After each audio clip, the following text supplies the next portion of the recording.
Bienvenue sur la deuxième partie de fabrication d'une console en matériaux de récupération. Je m'appelle Thomas Coulafronde et ensemble, on va faire un peu d'ébénisterie. Je vous invite, si vous ne l'avez pas encore vu, à commencer par la première partie pour avoir une suite logique dans la fabrication. Si vous l'avez déjà vu, vous reconnaîtrez ici les deux parties de bois que j'avais collées qui vont me servir à faire la poutre qui va venir sous mon plateau. Là, on me voit donc avec les planches qui vont me servir de pied. On voit encore les traces de pâte à bois, donc là je vais légèrement les poncer. Et ensuite, je vais directement m'attaquer à l'assemblage entre les pieds et la poutre. Ça va être un assemblage simple, mi-bois, donc une fente à moitié sur les deux matériaux qui vont s'emboîter.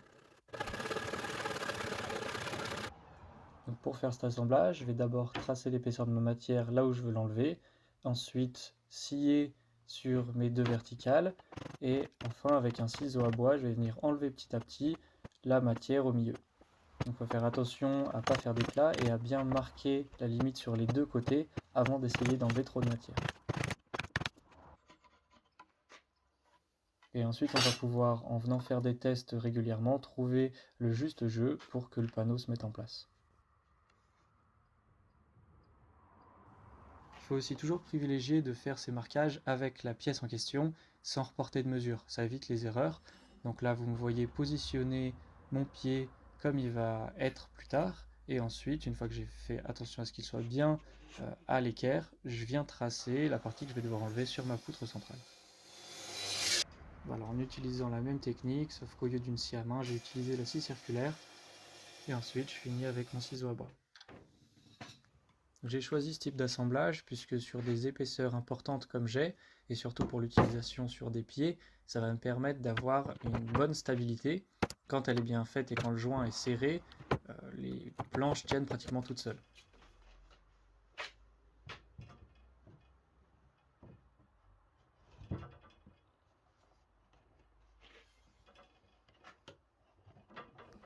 On voit ici la première phase d'assemblage, assemblage sans colle, où je vais pouvoir un peu voir qu'est-ce qu'il y a à améliorer et peut-être faire des modifications sur mon design. La première chose dont je m'aperçois avec ce montage à blanc, c'est que la console a un petit peu de jeu horizontalement. C'est dû à l'épaisseur des pieds qui est d'à peu près 15 mm. C'est important, mais il y a quand même un petit peu de flex dans la matière. Donc je vais venir rajouter une traverse horizontale en dessous de mon plateau. Ça va aussi venir équilibrer le design, puisque pour l'instant ces pieds longs et fins supporte un plateau épais, donc voilà, ça va venir mettre un peu d'équilibre dans cette console. Ici par exemple, le fait de travailler avec des matériaux de récupération m'oblige à prendre une étape de plus, puisque je vais devoir coller deux pièces de bois ensemble pour arriver à l'épaisseur que je souhaite.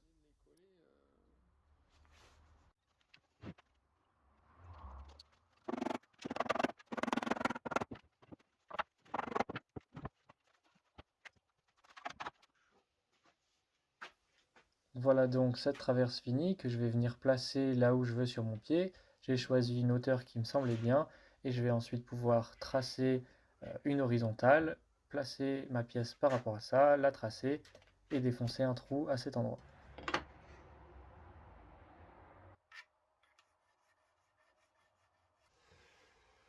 Donc là, l'enjeu, c'est d'avoir un assemblage qui soit très serré pour que la traverse joue son rôle et rigidifie l'ensemble du meuble.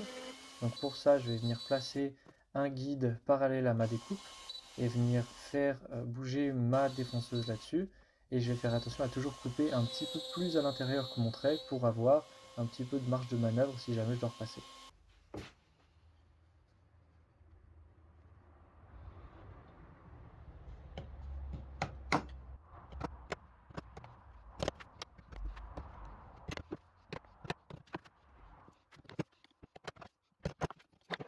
Donc voilà, le moment de vérité, savoir si ma traverse rentre. Donc on voit que de premier coup, c'est pas vraiment ça, mais c'est exactement ce que je cherchais, puisque maintenant je vais pouvoir poncer très légèrement avec du grain 120 ou même plus fin et peaufiner cet assemblage.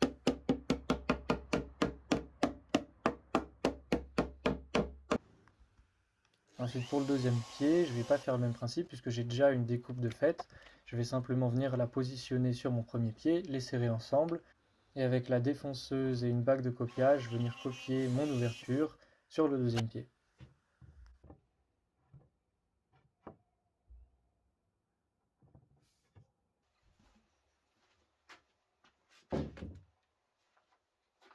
Donc ici on peut voir toutes les pièces du piétement du meuble. Il y a encore le plateau qui n'est pas totalement fini et on va s'attaquer à la dernière partie sur celui-ci et c'est de mettre des clés papillons sur certaines des fissures pour pas qu'elles s'agrandissent. Donc j'ai pas encore de scie à ruban pour pouvoir découper facilement des papillons, donc il a fallu que je me creuse un peu la tête pour trouver une technique. Ici donc j'ai créé d'abord un gabarit sur du bois avec ma défonceuse, ce qui va me permettre ensuite avec une bague de copiage de venir couper dans les essences que je veux des papillons.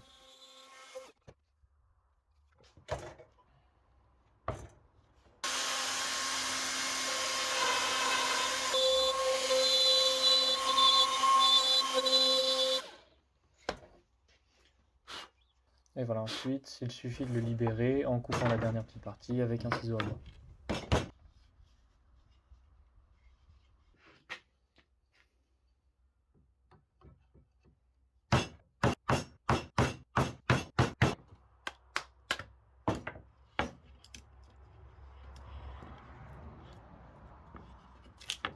J'ai hélas pas filmé cette petite partie d'assemblage des papillons, mais c'était plus ou moins la même chose que pour les patchs. J'espère que vous m'en voudrez pas trop, et de toute façon vous en faites pas, il y a encore plein de choses intéressantes qui arrivent. L'atteinte des pieds ou encore les étapes de finition sur la prochaine vidéo. Donc voilà, merci d'avoir suivi cette fabrication et je vous dis à la semaine prochaine. Petit bonus pour ceux qui sont encore là, voilà à quoi ressemble le meuble pour l'instant.